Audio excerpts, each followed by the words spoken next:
Olá, eu sou o André Malta e esse é o canal Isso Aqui Não É Grego, uma apresentação descomplicada da literatura clássica. Episódio de hoje, Sexismo no Agamenon de Ésquilo.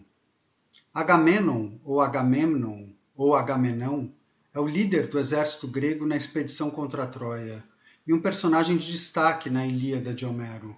É ele que dá título a essa tragédia de Ésquilo do século V a.C., talvez a mais bonita de todas as tragédias e uma das peças de teatro mais impressionantes já escritas. Ela conta como esse rei, ao voltar vitorioso da guerra de Troia, foi assassinado pela esposa Clitemnestra em conluio com seu amante Egisto.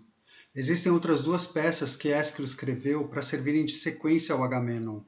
Nelas ele conta como Orestes mais tarde vingou a morte do pai, matando a mãe e o amante, e como foi finalmente absolvido no tribunal.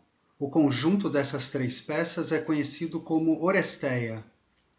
Ésquilo usa essas peças para tratar da violência da relação entre crime e castigo e da implementação da justiça, mas dá para dizer que a discriminação entre os gêneros masculino e feminino tem também um papel importante nessa história. Aqui eu quero falar sobre como o sexismo aparece no Agamenon, a primeira e mais importante peça da trilogia. A própria escolha do título já nos dá uma pista. Lendo a tragédia, a gente vê que o personagem do Agamenon tem uma participação muito reduzida em comparação ao da Clitemnestra. A figura central do começo ao fim é ela. A peça Agamenon deveria se chamar, na verdade, Clitemnestra. O fato disso não ter acontecido, junto com o fato de Clitemnestra ser, ao mesmo tempo, uma figura extraordinária nesse drama, traz uma tensão marcante na criação de Ésquilo, que oscila entre o empoderamento da esposa do rei e a sua desqualificação pelo fato de ser mulher. É um pouco a contradição na base da própria cultura grega antiga. Ela pôde criar tipos femininos fortes e inesquecíveis, como Penélope, Helena, Antígona, Fedra e Medeia, mas as histórias envolvendo esses tipos tradicionais eram recontadas por homens no ambiente patriarcal, androcêntrico.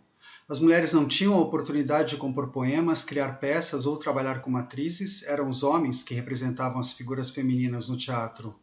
Alguns acreditam que elas nem podiam assistir às peças. De um ambiente assim asfixiante e machista, há tendência a imaginar que pouca coisa poderia sair sobre o que significava ser mulher, mas não é o que acontece. No Agamenon, Ésquilo criou uma Clitemnestra que se sobrepõe a todas as figuras masculinas que encontra pela frente, tendo para isso que lidar com as dificuldades e os caminhos associados ao seu gênero na Grécia Antiga. O poder de Clitemnestra na peça tem a ver com uma escolha decisiva feita por Ésquilo. Ao invés de ela ser, como aparentemente era nas versões correntes dessa história tradicional, uma simples ajudante do amante Egisto, a quem se uniu na ausência de Agamenon, ela se torna agora a mentora e condutora do assassinato. Mais do que isso, estando o trono vago, é ela que detém o poder na cidade de Argos. Com a volta do rei da guerra, o conflito deixa de ser assim um conflito entre dois homens para se tornar um conflito entre um homem e uma mulher. Desde o princípio da peça, fica patente todo o desconforto dos personagens masculinos ao redor de Clitemnestra com a sua liderança e a sua infidelidade. Ela é uma figura isolada, mas jamais frágil, e está determinada a matar o marido no momento em que este voltar de Troia. O motivo? Agamenon tinha sacrificado 10 anos atrás a filha Ifigênia para conseguir ventos favoráveis e poder partir rumo à guerra. A estrutura da peça é simples, se alternando entre algumas poucas cenas e cantos corais. Na abertura, um vigia, posto no alto da casa pela senhora, vê os sinais de fogo que, como uma espécie de telégrafo primitivo, anunciam a vitória grega em Troia.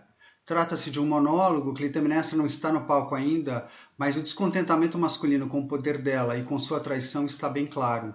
Já sabemos quem manda em Argos, e quem manda é uma mulher que decidiu não se submeter às vontades e aos atos do seu senhor. O coro começa a cantar em seguida. Ele representa os anciãos da cidade, não por acaso homens que novamente são contrários a Clitemnestra. Na cena seguinte, já avisada pelo vigia, ela finalmente surge para conversar com os velhos do coro sobre a notícia da volta do rei com seu exército. A reação deles é de desconfiança, a notícia só pode ser fantasia de mulher. Ela rebate dizendo que é tratada como criança e mostra saber muito mais do que o coro poderia imaginar, tanto sobre o sistema de transmissão dos sinais de fogo, que ela descreve em detalhes, quanto sobre o que deve ter se passado nos instantes finais da conquista de Troia. O coro reconhece que ela falou bem, mas faz isso com um elogio sexista. Você falou como um sábio homem. E o diálogo termina para dar lugar a um novo canto coral. Clitemnestra já dá provas aí de que a mulher não precisa ficar confinada ao gueto em que foi posta pelos homens. Mas os anciãos resistem a equiparar a mulher ao homem. Nas duas cenas seguintes da peça, o que se vê é Clitemnestra sendo ainda inferiorizada pelas figuras masculinas, mas se aproveitando dessa inferiorização para pôr em prática seu plano de vingança. É uma espécie de teatro dentro do teatro. Ela tem que fingir que é a mulherzinha que todos esperam que seja nesse ambiente, para enfim conseguir o que quer, atrair Agamenon para dentro do palácio e matá-lo. Dois homens chegam a Argos nessas cenas. Na primeira, o arauto do exército, que anuncia a chegada próxima do rei. Na segunda, o próprio rei Agamenon. Dado muito significativo, em ambas as cenas, Clitemnestra está no palco desde o princípio, mas é simplesmente ignorada. Os homens devem primeiro conversar entre si. Ou seja, tanto o arauto quanto Agamenon falam antes com o coro masculino, para só depois darem espaço para a participação de Clitemnestra. Esse silenciamento inicial, do ponto de vista cênico, é indicação de um inegável sexismo, mas ajuda também na estratégia de Clitemnestra de ultrapassá-lo. A mulher deve se recolher ao seu lugar para conseguir sair dele. Na cena com o arauto, quando tem finalmente a chance de se manifestar, a rainha diz a ele, que se mostrava obviamente feliz com o regresso do exército, que ela também se alegrava. O sentido oculto não passa despercebido ao coro, mas os velhos não têm coragem de dizer a verdade. A mesma coisa acontece na cena seguinte, a única da peça em que Agamenon aparece. Clitemnestra, como eu disse, primeiro deixa que os homens conversem entre si, mas depois se insere com muita habilidade no diálogo, apresentando-se como uma Penélope lamentosa, que sofreu com a ausência do marido e cujas lágrimas já tinham secado de tanto chorar. Mas o ponto alto é o convite dela para que Agamenon entrasse no palácio pisando num tapete vermelho, símbolo da sua glória. O rei, cheio de si e mais vaidoso do que nunca após a vitória, a princípio resiste e tenta se apegar à necessidade de moderação e modéstia, mas como todo macho endeusado pela mulher, acaba por morder a isca. Quando representada no palco, é uma cena muito simbólica essa do tapete, porque se trata, na verdade, de um caminho de sangue, uma antecipação da morte do Agamenon, que vai acontecer fora de cena, atrás do palco. Como a história do seu assassinato, ao voltar da guerra, era tradicional, a plateia já sabia o que estava prestes a acontecer, e assim Ésquilo pôde sublinhar o contraste entre o homem que se julgava poderoso, mas era na verdade a vítima, e a mulher que se pintava passiva, mas era a senhora absoluta da ação.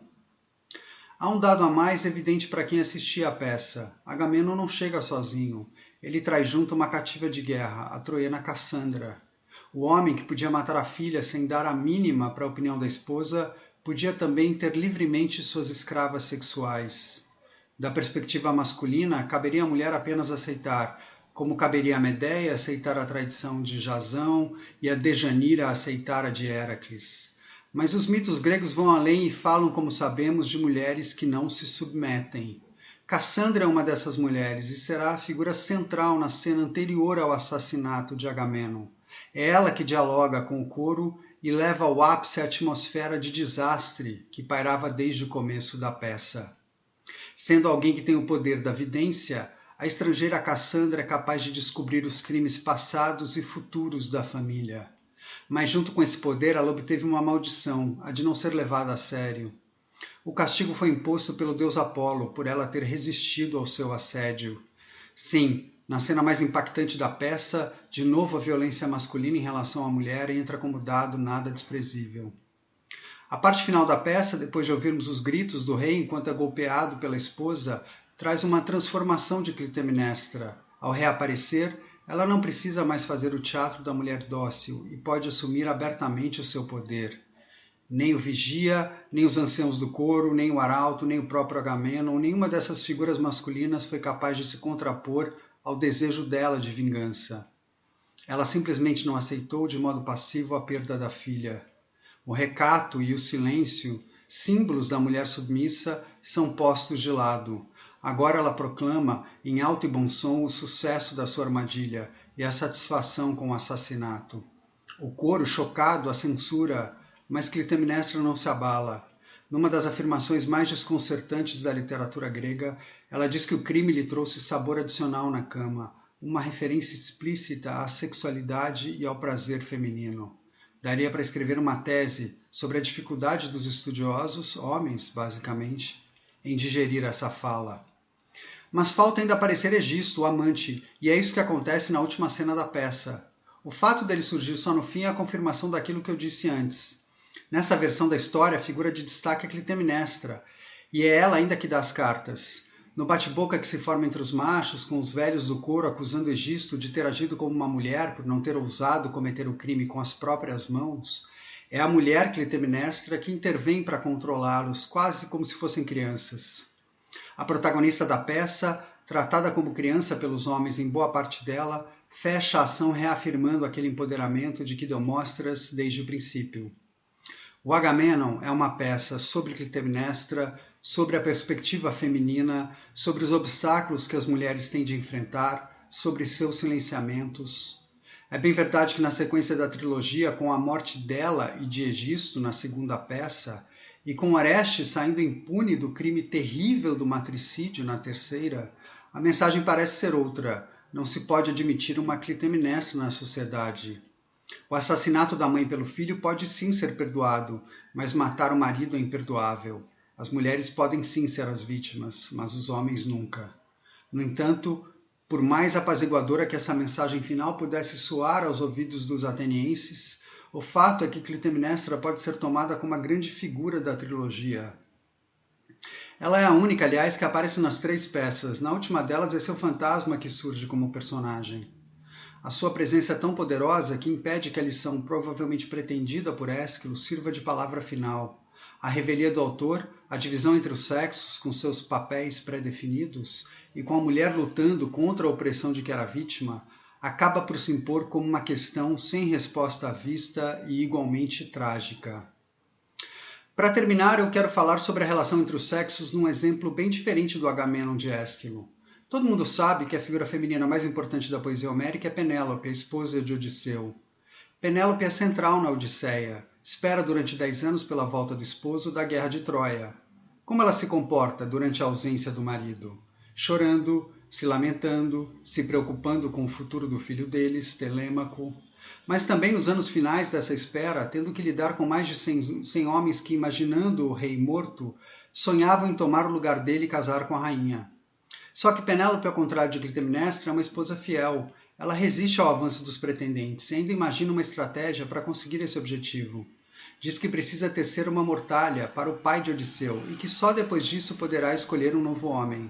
Mas o que ela tecia de dia depois desfazia à noite, tornando o trabalho interminável.